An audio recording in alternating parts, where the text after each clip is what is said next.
이재명 경기지사 얘기도 잠깐 다루지 않을 수가 없는 네. 이재명 천하의 경기지사는 바지 얘기. 지금 반바지 연맹이라는 거 아닙니까?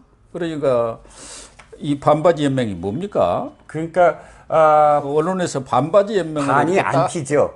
하프가 아니고 바지. 예, 바지를 반대한다. 바지를 이제 상징이 돼버린 것 같아요.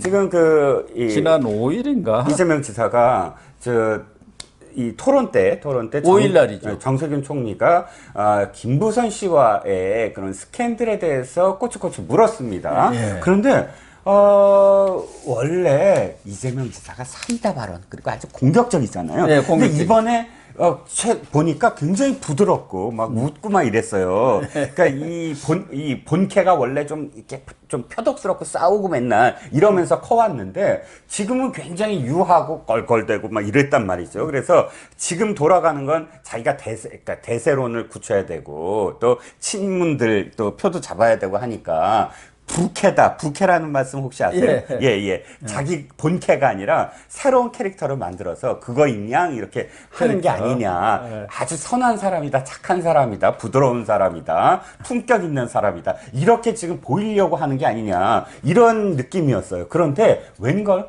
김부선 얘기가 나오고 꼬치꼬치 캐묻자 갑작스럽게 표정이 딱 굳어지면서 바지를 내릴까요? 뭐 이렇게 바지를 한 번 더 내릴까요? 한 번 더 그렇게 내릴까요? 한 거죠. 이렇게 얘기를 한 겁니다. 근데 정세균 총리도 저도 보니까 좀 당황했어요. 네. 그 점잖은 양반이 갑자기 당황하고 분위기가 좀 쎄해졌습니다. 그 이후부터 이 반바지 동맹, 즉 이재명 지사를 바지라는 어떤 이 상황으로 놓고 반 이재명 동맹을 하는 게 아니냐. 근데 이게 사실 우스갯소리만이 아니라 정치적으로도 바지 동맹이라는 게 없는 게 아니거든요. 옛날에 왜 큐로트, 그러니까 귀족이 반바지를 입고 평민이 옛날 귀족들은 다 반바지 입고 다니죠. 바지 입었죠. 반바지 입고 농민들만 이렇게 긴 바지나 치마 같은 걸 입었는데 중세 때. 그래갖고 바지 논쟁, 바지가 정치적으로 어떤 의미를 가지던 시절이 있었어요. 그러니까 그런 것까지 비유하자면 반바지 동맹이라는 게 아주 저는 네이밍이 잘 된 네이밍 같습니다. 그러니까 과거 DJ도 워낙 강성 이미지로 그렇게 분칠을 했지 않습니까? 그 당시 집권 세력이. 네네. 그러니까 뉴 DJ. 새로운 이미지 분위기를 조성하기 위해서 뭐 여성 그런 가족 프로에도 방송에 출연하면서 부드러운 알부남 이미지라는 거. 알고 보면 부드러운 남자다. 그러니까 이재명이도 뉴 이재명 알부남 DJ를 지금 벤치마킹을 했는데 그게 본성이 어디 숨겨지니까 갑자기 본캐가 나와버린 본캐가 거예요. 확 나와버린 부캐가 사라져버리고 그러다 보니까 지금 아무리 화가 난다고 하더라도 이 지도자라는 것은 화날 때 그것을 사귀는 거, 절제하는 거, 그게 지도자의 큰 덕목 아닙니까? 대통령 가다가 화난다고 막 하면 어떻게 되겠습니까? 그런 부분에 대해서 우선 뭐 이낙연, 정세균, 박용진 이런 후보들이 일종의 반바지 동맹이 저절로 형성이 된 거죠. 품격이라든가 자격 문제를 거론하고 나온 거 아닙니까? 그렇습니다. 그래서 지금 반바지 동맹이라는 거죠. 그렇습니다. 근데 지금 이재명 지사가 사실 말이 안 되는 얘기를 하고 있는 게 그 형수 욕설이잖아요. 형수 욕설과 관련해서 자꾸 이렇게 얘기합니다. 아니 그건 자꾸 친인척이 끼어들어서 뭔가 뭔가 민원을 넣고 뭐 자기한테 이득을 달라 이걸 좀 막으려고 했던 거다. 그리고 우리 어머니를 그렇게 폭언해서 했던 거다. 이렇게 표현하는데 교수님 말씀하셨듯이 아니 그것을 끊기 위해서는 제도적으로 그걸 끊어야 돼요. 그렇잖아요. 욕으로 끊습니까? 그럼 앞으로 욕을 하면 되겠네요. 그 친인척과 관련된 어떤 문제가 생겼을 때는 다 욕으로 다 그렇게 끊어버리면 되는 건가요? 그러니까 대법원 가면 아마 적당한 욕은 괜찮다. 저 대법원 판결이 그거 아닙니까? 적당한 거짓말은 괜찮다. 형수와 관련돼서는 괜찮다? 형수의 뭐 여성과 관련해서 괜찮다? 그렇게까지 뭐 비약하고 싶지 않지만 어쨌든 정말 이 최악의 지금 그런 변명을 하는 것으로 보입니다. 그러니까 박용진 의원 같은 경우는 만약에 본선 경쟁에서 TV 토론에서 그런 바지 논쟁 같은 것이 벌어졌다 하면 그걸로 끝났다. 폭망각이다. 폭망각이다. 이렇게까지 얘기를 하고 있을 정도 아닙니까? 그렇죠. 그러니까 이재명 지사의 본성이 나온 것 아니냐. 예. 그리고 뭐 국민의힘은 진짜 이게 참 때만 난 거죠. 김기현 예. 원내대표는 성추행당, 성전문당의 본색을 드러냈다. 아, 예. 거기다가 인용조차 부끄럽다. 막 이렇게 얘기를 하고 그렇습니다. 그렇지 않습니까? 아니, 진짜 저도 답답한 게 이거예요. 그런 식으로 빠져나가지 말고 이걸 단칼에 끝내려면 고소하면 되거든요.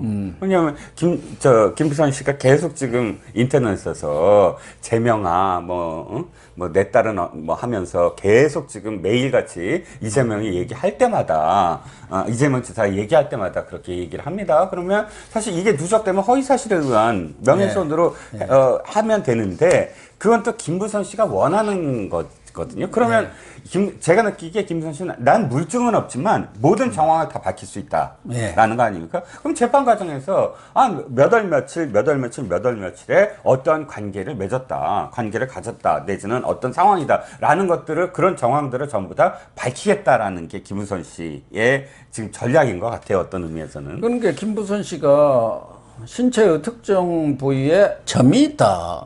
이걸 그때 논란이 벌어졌을 때 밝혀가지고 이재명 지사가 2018년 아주대 병원에서 신체 검사를 했지 않습니까? 받았죠. 그 점을 뺐다든가 뭐 그 점도 수술했다는 수술했다는 증거가 없다.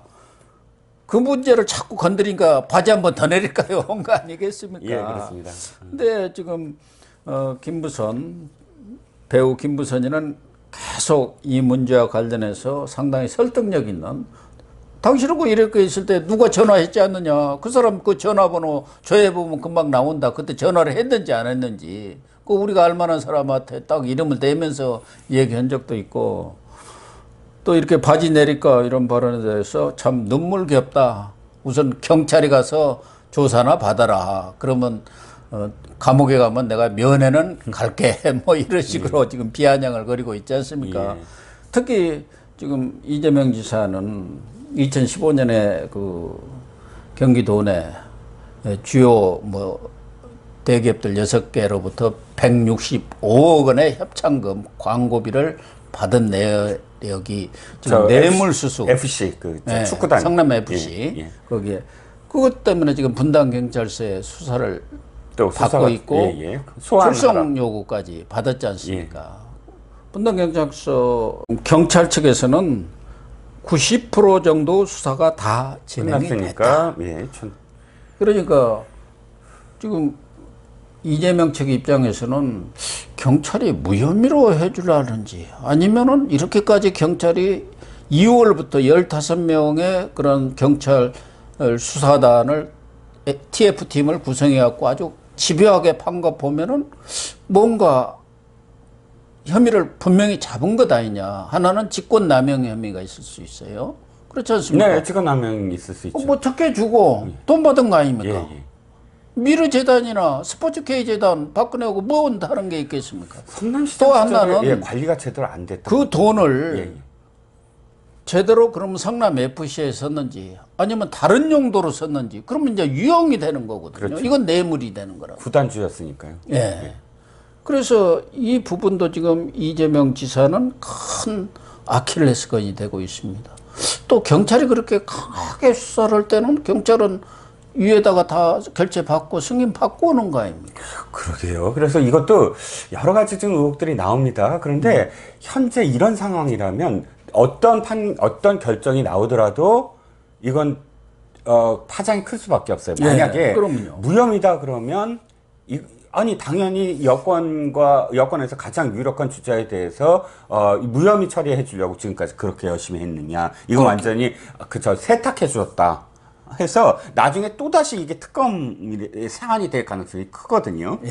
물론 대통령 된 다음에 어떻게 될지 모르지만 만약에 대통령이 된다면 어떻게 될지 모르지만 또 혐의가 있음이라 그러면 음모론이 당연히 나옵니다. 왜냐하면 이게 또 옛날에 이 은원 관계 때문에 4년 전에 그런 이 경선의 은원 관계 때문에 이재명 지사를 낙마시키기 위해서 지금 공작을 한 게 아니냐라고 아니면 아마 이재명 지사 측 지지자들이 아마 총칼 들고 뛰쳐나올지도 모르는 상황이에요. 그러니까 이재명 측에서는 뭐 이재명 지사도 경찰이 정치를 하고 있다 하면서 경찰을 공격하지만 실제적으로는 경찰을 공격하는 것이 아니라 청와대한테 지금 확실히 해라. 경찰한테 그렇게 계속 수사를 시킬 것인지 아닌지 그걸 지금 묻고 있는 것 아닙니까? 그렇습니다. 김원준 경기 남부경찰청장이 지금 90% 수사가 다 진행이 됐다. 거의 끝나는 마무리 단계에 있다고 이렇게 얘기를 하고 있는데 경찰도 이번 사건을 말하자면 무혐의 처리해주면은 검경 수사권 조정 왜 했느냐. 그렇죠. 경찰로서는 자기들의 그런 수사권 독립이라는 그 부분에 대해서 확실히 경찰의 위상을 보여줄 수 있는 아주 결정적인 이 수사란 말이에요. 그렇습니다. 검찰의 특수본까지 지금 만들어져 있지 않습니까? 그렇죠. 그런데 검경수사권 조정 이후에 경찰이 뭐 했냐, 제대로 한 게 없다 하면서 데이터가 있잖아요. 실질적으로 그때 당시, 그러니까 검경수사권 조정 이전과 이후에서 경찰의 어떤 뭐 기소의 수사 여력의 어떤 데이터가 높다든지 뭐 그 이에 특별한 어떤 국민들에게 인지될 수 있는 특별한 그런 이 수사 결과를 냈다든지 이런 것보다는 모두 다 이제 수사 의혹입니다. 뭐 사건이 터지면 다 수사 의혹이 계속 잇따르고 있으니까 큰 거 하나만 잡자 이럴지도 몰라요. 그러니까 그렇습니다. 예. 그래서 이재명 측에서는 촉각을 곤두 세우지 않을 수 없는데 지금 다른 방송 가야 하니까 한 가지만 마지막으로 얘기를 해주고 가세요.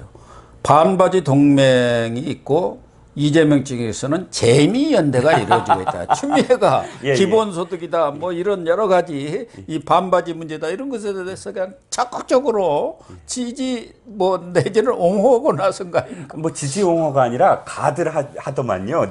내가 맞겠다고 이 토론을 봤더니 뭐 기본소득 얘기나 뭐 그거 맞는 얘기야 그러고 온몸으로 지금 다 받아내는데 제가 보기엔 자기가 될 생각이 없는 거죠. 왜냐하면 자기가 될 생각이 있다면 예를 들어서 같은 어떤 생각을 가진 정책은 그렇게 얘기할 수 있습니다. 그런데 이재명 지사의 공약을 보면 추미애 공약과 다른 점이 있어요. 이재명 지사가 막 이렇게 또 중도를 잡으려고 민주당의 색깔과 좀 다른 것들도 굉장히 많거든요. 근데 추미애는 굉장히 이 우측으로 좌측으로 가 있어요. 그러면 그런 부분은 내가 생각이 달라요 하고 치고 나가면서 차별화를 해야 내가 부각이 되잖아요. 그런데 지금 추미애 전략은 한 가지예요. 내가 이재명한테 잘 보이겠다. 이재명 지지자들한테 잘 보이겠다. 왜 잘 보이려고? 저 대통령 된 다음에는 이거 있잖아요. 왜 선대위원장 같은 그러니까 경선 때 이렇게 연합하잖아요. 다 끝난 다음에 원팀 그래갖고 선대위원장 같은 거 한 다음에 높은 자리 또 줄 수도 있죠. 총리도 있을 수 총리도 있고 여성 총리도 있을 수 있고요. 서울시장도 또 나갈 수 있고 대통령만 되면은 이제 그렇죠. 싹 쓸어버릴 것 아닙니까? 이 지방선거 때 또. 그럼요. 그러니까 이재명 지사가 또 그렇잖아요.